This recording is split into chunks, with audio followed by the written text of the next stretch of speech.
Madam ഇറങ്ങുന്നില്ലേ? എനിക്ക് വീട്ടിൽ പോകണമെന്നൊന്നുമില്ല. പോയിട്ട് എന്തിനാ?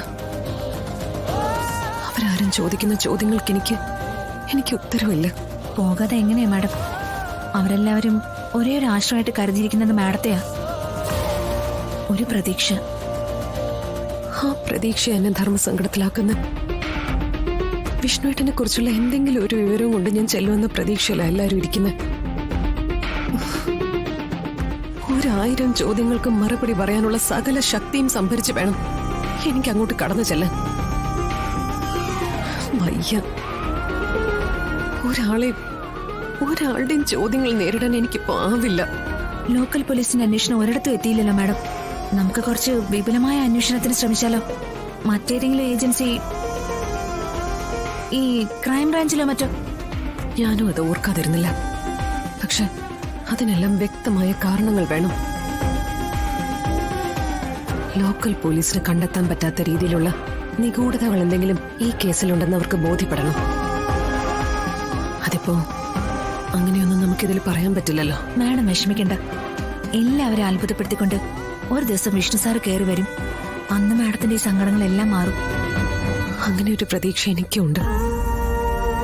കാരണം വിഷ്ണുവേട്ടൻ എവിടെയെങ്കിലും ഉണ്ടെങ്കിൽ അധിക നാളൊന്നും എന്നെ പിരിഞ്ഞിരിക്കാനാവില്ല. അത് ഞാൻ എന്റെ വിഷ്ണുവേട്ടന് കൊടുത്ത് വിഷ്ണുവേട്ടൻ എനിക്ക് തിരിച്ചു തന്ന സ്നേഹത്തിന്റെ ആത്മാർത്ഥതയിൽ നിന്നുണ്ടായ ഉറപ്പ്.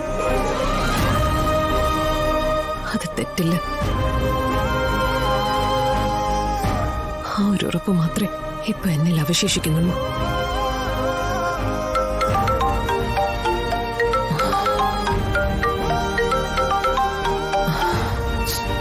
റസാഖ് പറഞ്ഞു. മാഡം, സൈബർ സെല്ലിൽ നിന്നൊരു വിവരം കിട്ടിയിട്ടുണ്ട്. വിഷ്ണുവിന്റെ മൊബൈലിലേക്ക് ഏറ്റവും കൂടുതൽ കോളുകൾ വന്നിരിക്കുന്നത് ഒരു സ്ത്രീയുടെ ഫോണിൽ നിന്നാണ്. സ്ത്രീയുടെ ഫോണിൽ നിന്നോ? അതെ മാഡം, ആ ഫോണിലേക്ക് ധാരാളം കോൾസ് പോയിട്ടുണ്ട്. വിഷ്ണു സാറിനെ കാണാതായതിനു ശേഷവും ഈ ഫോണിൽ നിന്നും അതിലേക്ക് കോളുകൾ വന്നിട്ടുണ്ട്. അത് ഏതാ സ്ത്രീ? രേഷ്മ.